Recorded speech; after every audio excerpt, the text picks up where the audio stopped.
Hello, dear friends. Hello, everybody. Come on, everybody. We are back with Kerala set questions. Every day we were doing 20 questions. Today we are doing 25. Hi from Kalyani and Ankita. Hi. So, did you all find our previous questions useful? Previous sessions useful?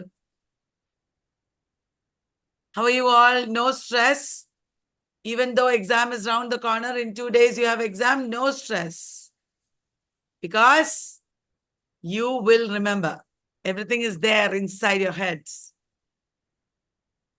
As you will see from today's questions, a lot of questions can be guessed.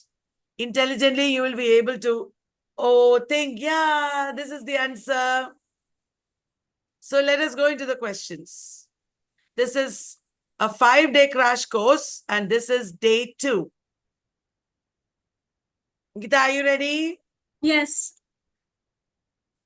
Okay. Then here we go. Guys, please remember to like the video, share the video with your friends. Your support will really help us. Okay, first question. Biographia Literaria by Samuel Taylor Coleridge was published in 1817. 1817 is a very important year. That is the year in which Jane Austen died. And 1817, Biographia Literaria was published. It was originally conceived in 1814 as a preface to Dash. Ankita, would you like to read the options? And Yes. would you like to guide them to the answer? Yes. Okay. So, 4 options: lyrical ballads, table talk, philosophical view of reform, or Sibylline leaves. So, we all know more or less about the preface to lyrical ballads, which was very famously written by Wordsworth. Again, table talk. It's a collection of essays by Hazlitt, and we don't know of any association of this work with Coleridge. Philosophical view of reform. Many of you might have not heard about this work, but Sibylline Leaves. It's a work which we may have heard about, many of us. So, Biographia Literaria, it was initially conceived as a preface to Sibylline Leaves, option 4. That's right. A philosophical view of reform, I just wanted to tell you all, is by P.B. Shelley. And Sibylline Leaves is indeed the answer. Biographia Literaria was originally conceived as a preface to Sibylline Leaves, which is a collection of poems. And today it's an independent book. And it was also conceived at that time as Autobiographia Literaria. That means it was conceived like his autobiography. Now, Wordsworth and Coleridge were interested in writing about themselves. Coleridge, while he wrote Autobiographia Literaria, Wordsworth conceived of The Recluse, which is an epic poem about himself. The prelude came as the prologue to Recluse. And he never completed The Recluse. Whatever is remaining after prelude is called The Excursion. So The Recluse is Wordsworth's autobiography, autobiographical epic, of which the prelude forms the initial parts. Okay, dear friends, I hope that was interesting and you got some knowledge here. Second question. Ankita, can you read, please? Sheets of white blossoms, new garnered, to perfume the sleep of the dead. These lines are taken from Sarojini Naidu's Which poem? In the bazaars of Hyderabad, palanquin bearers, the snake charmer, or Song of a Dream. Here, this particular line, it is describing an object. And what is that place from where we can buy various objects? So you can think like that. Haha, very good. It is indeed the bazaars, in the bazaars of Hyderabad. Now, dear friends, it will be very good to look up before your exam all the important works by all these writers. Palanquin bearers, Coromandel Fishers, Parda Nashin, An Indian Love Song, The Snake Charmer, Song of a Dream. So many important poems in praise of henna, My Dead Dream. She has written a lot about dreams. There's Bangle sellers. Bangle Sellers. There's another poem called Street Cries. Sarojini Naidu wrote a lot about people who sold various things in the streets, people from various vocations. To Youth, one poem is there. So, Indian weavers. Please remember to look up for yourselves all the important poems of Sarojini Naidu that are prescribed in universities, etc. And also read some of them before the exam itself. And also feel calm during the exam and think clearly. Okay. In the great tradition, you might know that it is written by F.R. Leavis. Remember, the great tradition is published in 1948. F.R. Leavis here reassessed English fiction, proclaiming Jane Austen, George Eliot, Henry James, and Joseph Conrad as the great novelists of the past, and Dash as their only successor. Ankita, would you like to read the options and explain Yes. a little bit? Okay, so here you have 4 options: Charles Dickens, Thomas Hardy, D.H. Lawrence, and James Joyce. So here your clue is successor. So you have to look for a writer who came obviously after these writers and was really a great writer.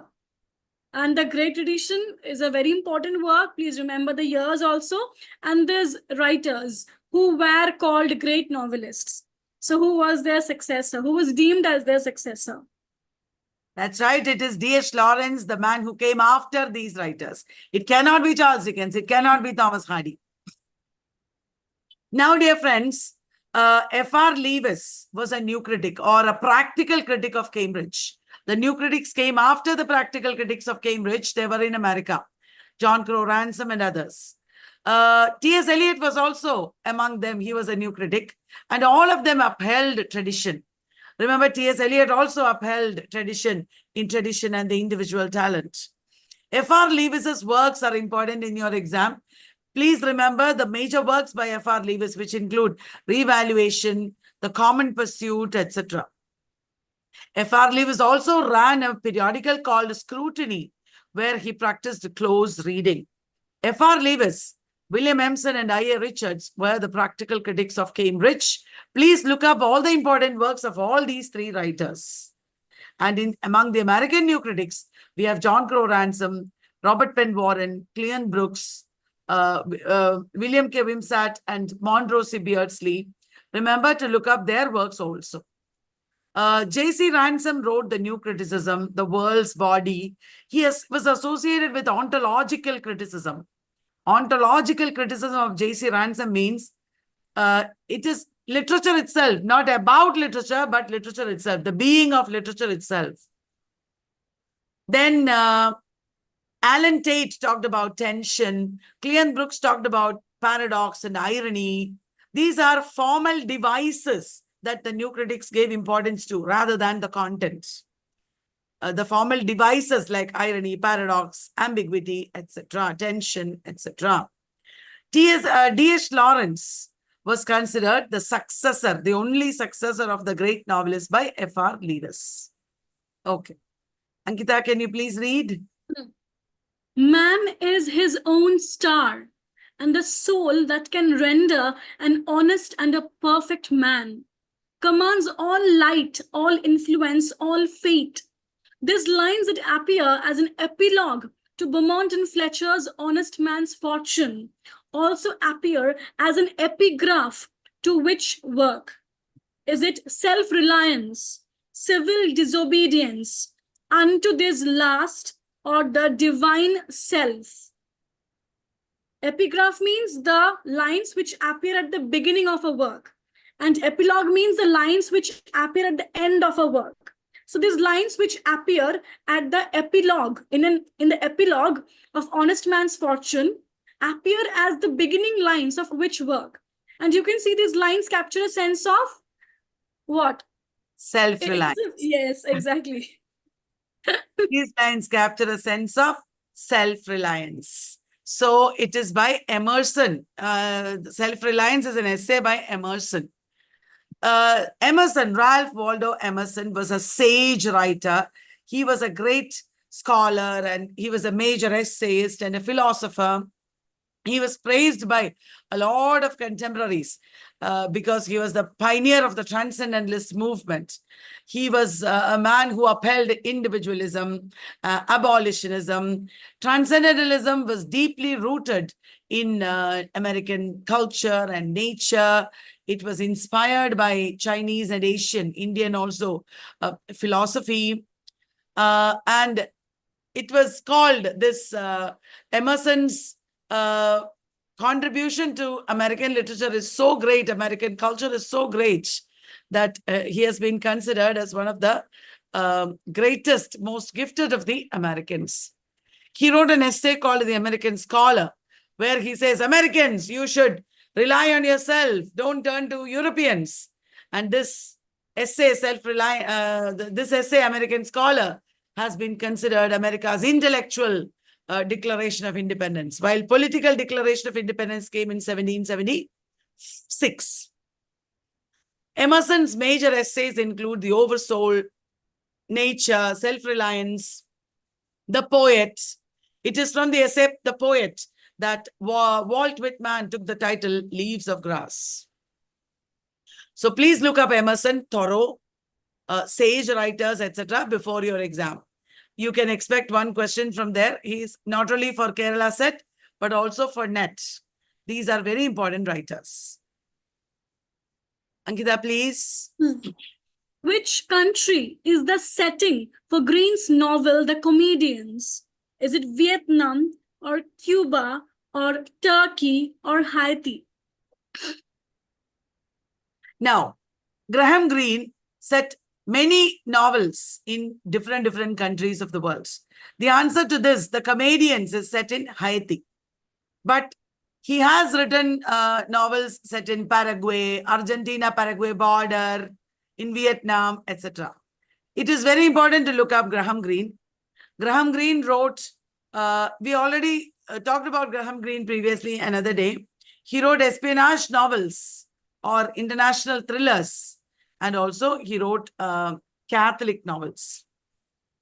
So it is very important that you look up Graham Greene.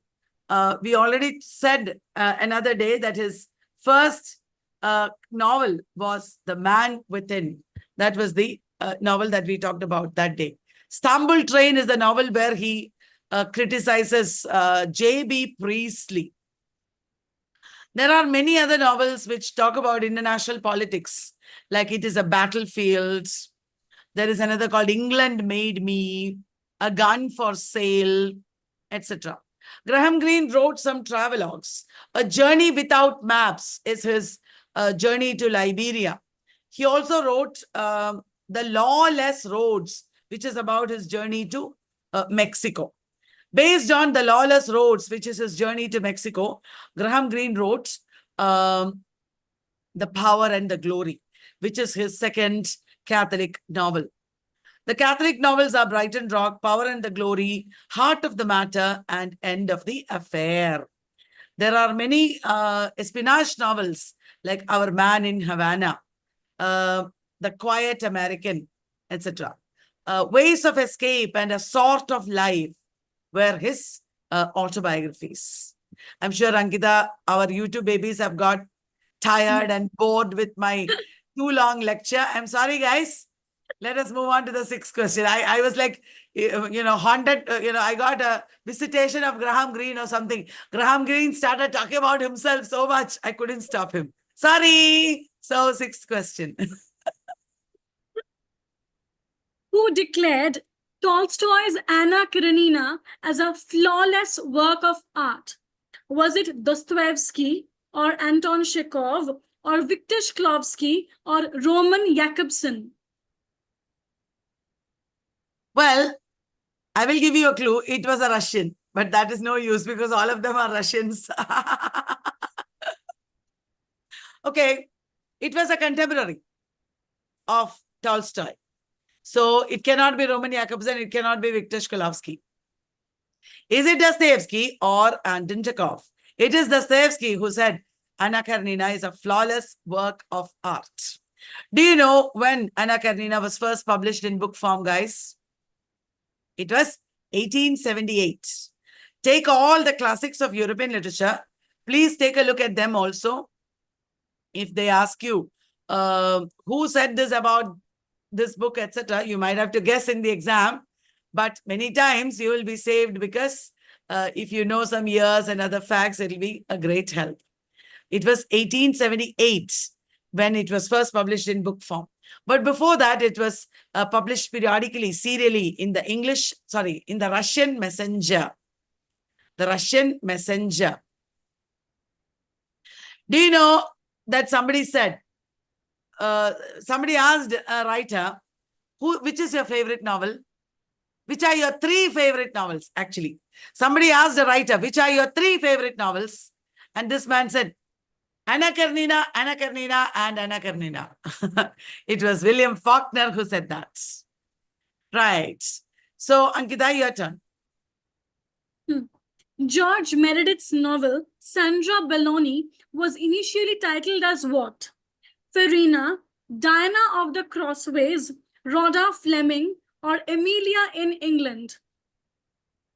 Now, this is not an easy question because you know something about George Meredith. You know the names of his works, but take one work and say, what was his original title? Come on, it is not Diana of the Crossways. The famous title is Sandra Belloni. It cannot be Diana of the Crossways or Rhoda Fleming because these 2 are famous novels. So your choice is either A or D, and the answer is D. George Meredith was a famous novelist and also poet of the Victorian era. George Meredith wrote a poetry collection called Modern Love. It is a sonnet sequence.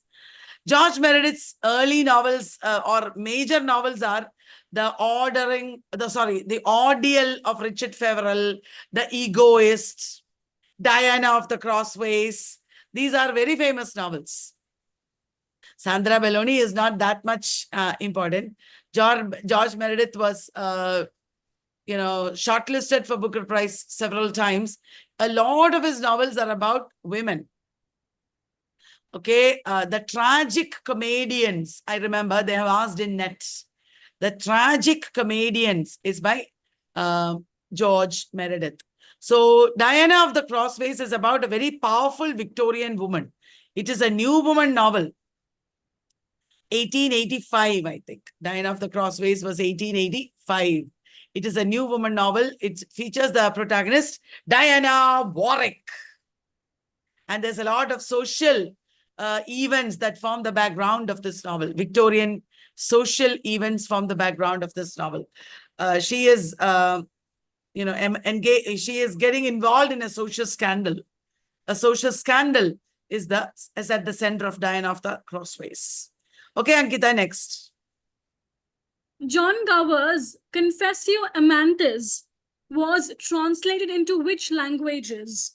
Portuguese and Greek, Spanish and Dutch, French and German, or Portuguese and Spanish? John Gower was a contemporary of Chaucer. Confessio Amantis by Gower was the only work which was written by him in English. So in which foreign languages this work was translated into? Now you will think, what kind of a question is this? Because it could have been translated into so many languages. What is the relevance of this question? They asked it like this only. Actually, the question should be, in which languages was John Gower's Confessio Amantis translated in the 15th century? That is the complete question. They asked in set like this, so I put it like this. The answer is Portuguese and Spanish. Now, dear friends, in NET and Kerala set and many set exams, they have asked such questions a lot. You know, earliest Renaissance period translators of Aristotle's Poetics or, Utopia, Confessio Amantis, etc. When you study about these famous works, please read them in Wikipedia because these early translators are usually mentioned in Wikipedia. right? So I want you to remember to read extra online so that you will get all this general knowledge. Okay, it is not possible to study everything in depth. Every single thing you can't study in depth. But when you read extra, you get a lot of general knowledge also. That is very important. Gower's Confessio Amantis was translated into Portuguese and Spanish in the 15th century. Name the book that was not translated and published by William Caxton. Actually, in Kerala set, the question was even more difficult than this. I made it a little easier. The Golden Legend, The Owl and the Nightingale, Confessio Amantis, The Book of the Knight of the Tower. Now, we never thought like this because it is important to know what are the books that Caxton translated. It is not an easy thing, but at least from this question, you can learn something. The answer is The Owl and the Nightingale. The Golden Legend is a famous book translated by Caxton. The Book of the Knight of the Tower or in the Tower, that is also translated by Caxton. Did you know Confessio Amantis was translated by Caxton? Canterbury Tales was translated by Caxton and published also. But The Owl and the Nightingale is a medieval work which was not translated by Caxton. So when you study, Caxton was a translator. They expect you to wonder, oh really, how many books did he translate? He translated 100 odd books, a little more than 100. You are supposed to wonder how many books did he translate? Which are the books he translated? Google search karo. And then you will get this general knowledge and sometimes you will be able to use it in your exam. Okay, so don't worry. Listen, please remember the Golden Legend, the Book of the Knight of the Tower, and Confessio Amantis, also Canterbury Tales, translated and published by William Caxton. Ankita, please. The stanzas of Spenser's Prothalamion were adapted from the dash. Italian canzoni, French chanson, English sonnet, or Roman couplet. Now, it is a very, very famous stanza form that Spenser adapted in Prothalamion. That is Italian canzoni. Remember, Spenser was in the Renaissance period. By all means, it will be Italian because Italian influence abounded at that time. And Petrarch himself wrote in canzoni. He wrote canzoniere, remember. Many times in the exam, if you choose a familiar answer, if you don't know the answer, if you sometimes choose a familiar answer, it may be right in such a case, for example. But there is a meter called French chanson. Remember that? Look up all these extra also chanson and canzoni. Okay. Francis Bacon studied law. In those days, a lot of public figures, people who went in for public life studied law. Where did he study law? Is it Gray's Inn, Lincoln's Inn, Middle Temple, or Inner Temple? When you read the biographies of authors, most of the time you come across one of these words. They're all famous law schools. And we tend to ignore it. We must have studied it in encyclopedia, in our encyclopedia, Valat encyclopedia, or you might have read it in Wikipedia or somewhere, but you ignored it. We don't notice it. Please don't do that. The answer is Gray's Inn. Okay, Ankita. So here you have to match the lines and the poets who penned it. Here at the one side you have these lines. For God's sake, hold your tongue and let me love. Had we but whirled enough in time, happy those early days, I have often wished to love. What shall I do? And here you have Abraham Cowley, Andrew Marvell, John Donne, Henry Vaughan. This first line is very famous. For God's sake, hold your tongue and let me love. This bold statement, who could have said it? Right. In a match the following question like this, most of the time, one or two will be very famous. You will know it. But one will not be very famous. You will have to guess it, or you will get the answer from the options. For God's sake, hold your tongue and let me love is the opening of canonization. So it is John Donne. Had we but world enough and time, this coyness lady would be no crime. That is the famous line of To His Coy Mistress, Andrew Marvell. Happy those days of angel infancy.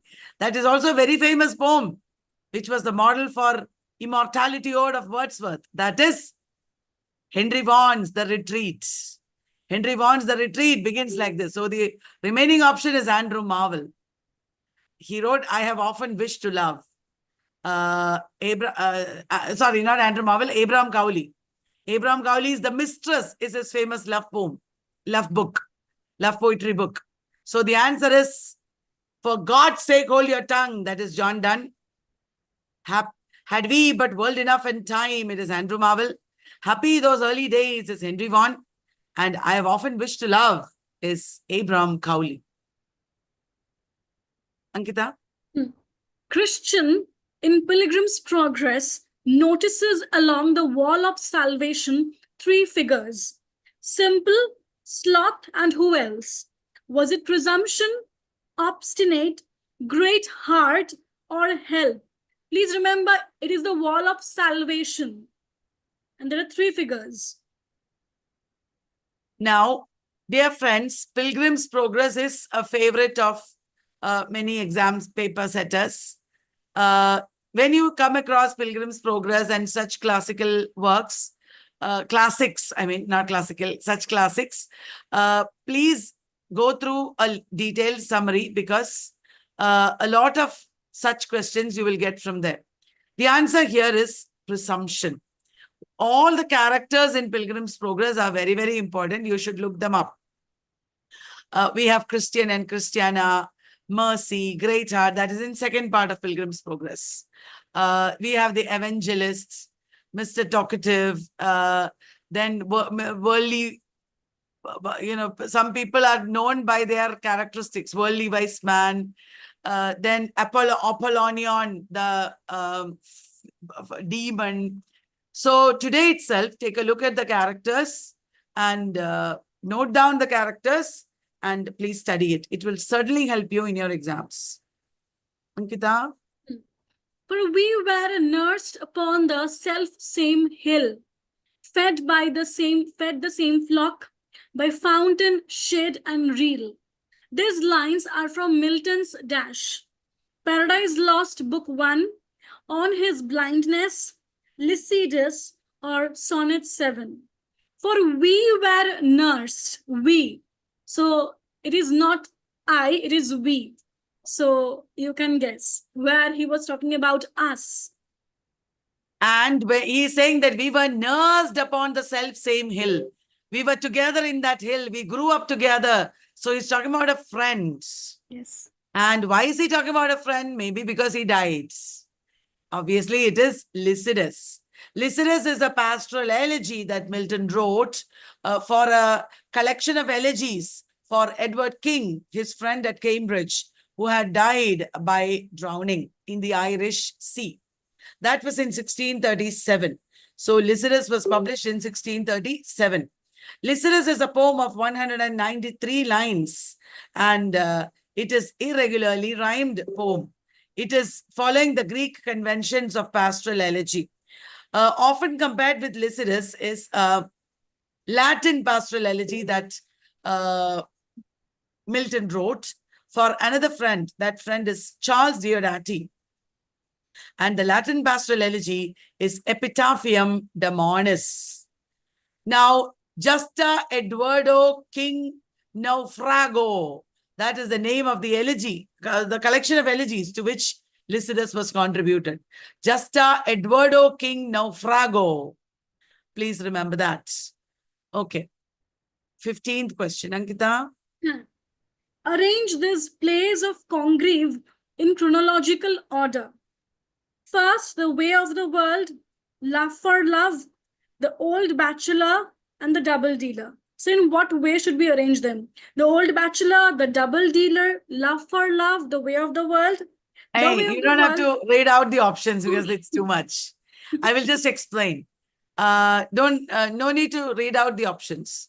The trick here is to know which is the first play and which is the last play. The first play of Congreve is The Old Bachelor. And the last play of Congreve came after Jeremy Collier attacked him. Jeremy Collier attacked him savagely in a short view of the immorality and the obsceneness of the English stage, profaneness of the English stage. And that was in 1698, Jeremy Collier's attack. Soon after that, he wrote The Way of the World, 1700. The Way of the World was his chaste comedy. So first, Old Bachelor, last Way of the World. That is the answer. In between comes Love for Love and Double Dealer. Sorry, Double Dealer and Love for Love. Okay. Ankita? Daniel Defoe's The Journal of the Plague Year was a factual recording of the Great Plague of which year? Was it 1662, 1663, 1664, or 1665? Daniel Defoe was a major writer of the Augustan age. He was born in the year of Restoration, 1660.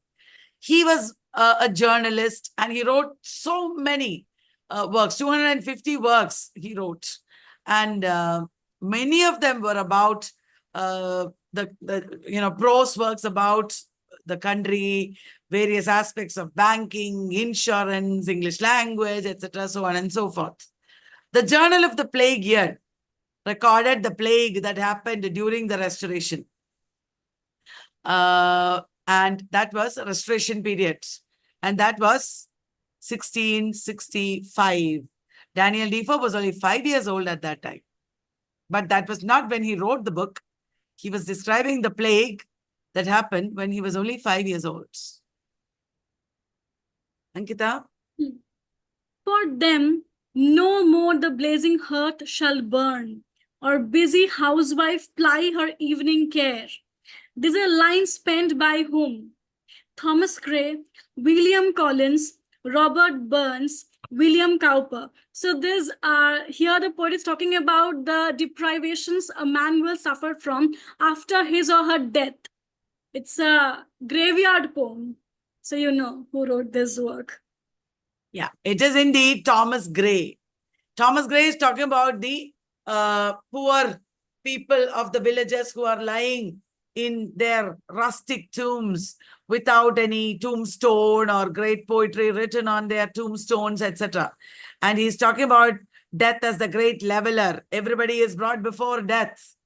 And, you don't have to be arrogant of your great material achievements of life. As you know, that is the theme of Thomas Gray's Elegy. Memento Mori, that means remember you will die, 1751. Who are the other graveyard poets, Ankita, do you remember? Yes, it was Edward Young.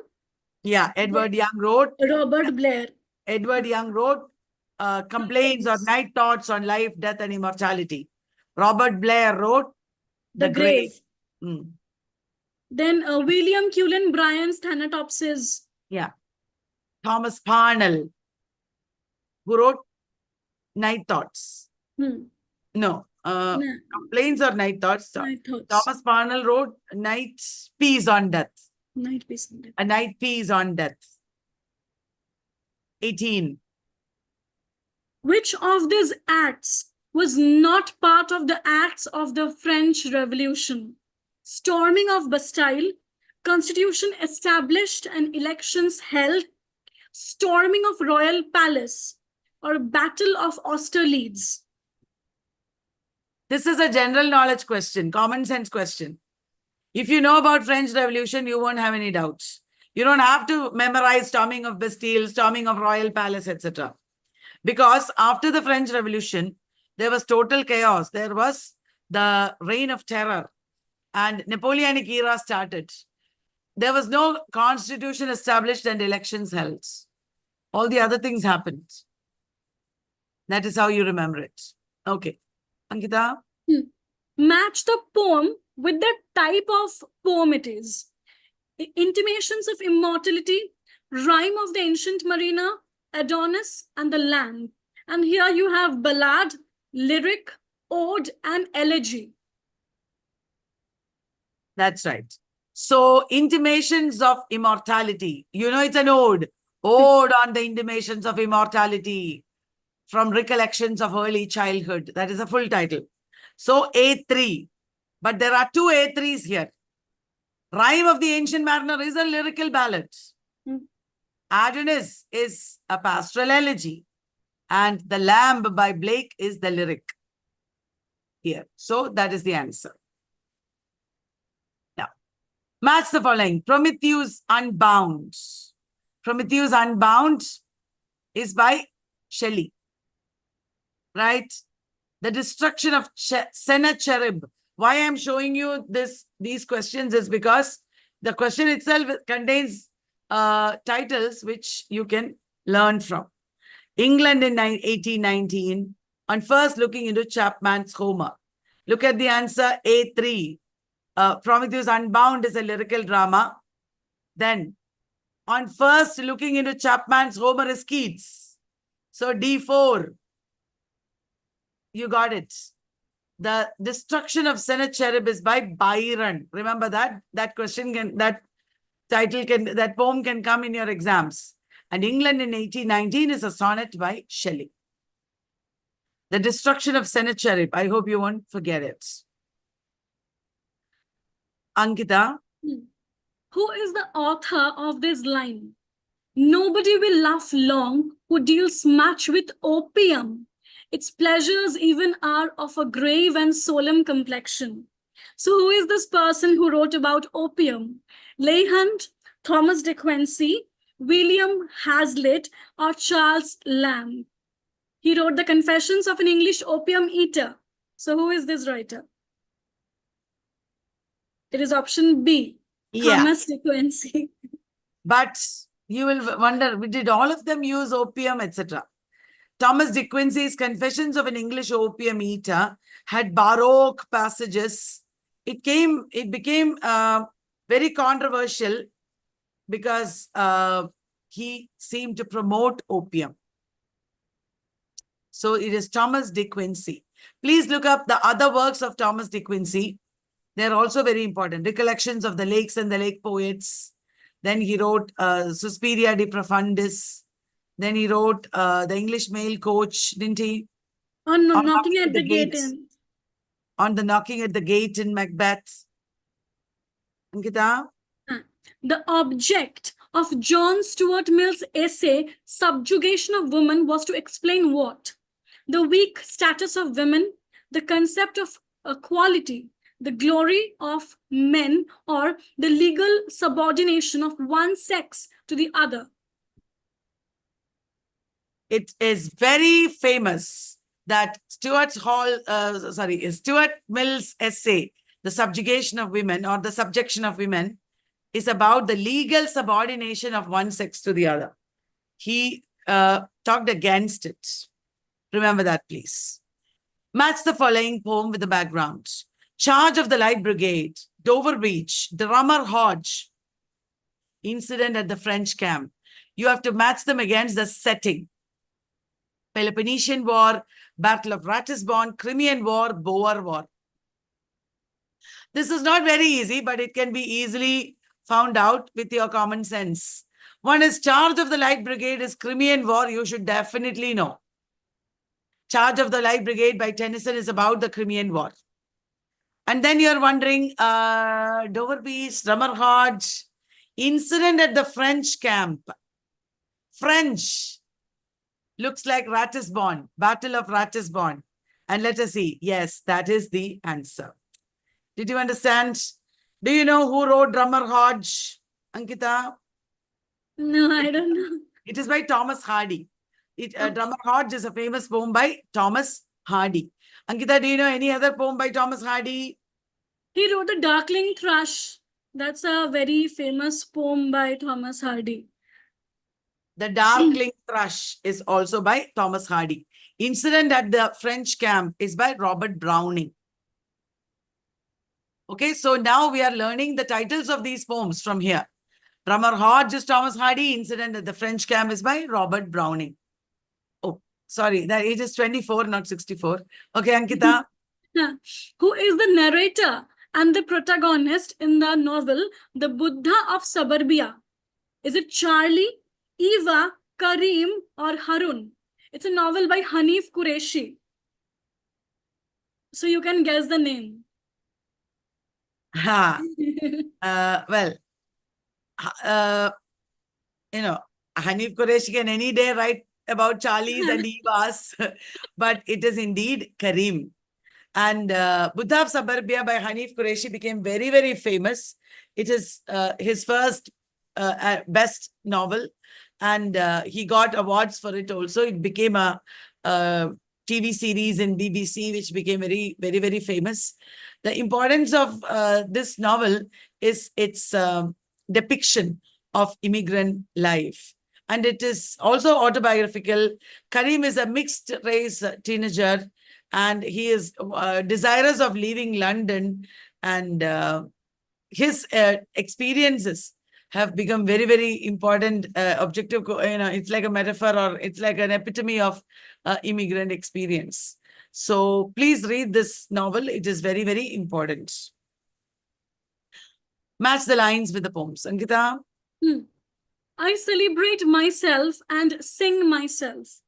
Next, inebriate of air am I. Once upon a midnight dreary, and flood tide below me, I see you face to face. And here we have Crossing Brooklyn Ferry, The Raven, Song of Myself, and I Taste a Liquor Never Brewed. So you have to match these lines with the poems they belong to. Yeah. I celebrate myself and sing myself. That is the famous opening line of Song of Myself. Inebriate. Inebriate means drunk. Inebriate. So obviously it must be I taste a liquor never brewed. Once upon a midnight dreary. That is the famous opening line of The Raven. The Raven by Edgar Allan Poe. So what remains is Crossing Brooklyn Ferry. Flood tide below me. He is addressing the tide. Walt Whitman in Crossing Brooklyn Ferry. So please remember to read these poems. Why are they asking these lines? Because they are expecting you to read. More and more, all the exams that we write will become textual. It will require your original, real knowledge. So there is still time. Please look up important poems, and God willing, you will get them in the exam. Wish you all the best. Make the most of the last one day that you have before the exam, Kerala set, and you will really, really do well. Don't you think so, Ankita? Yes.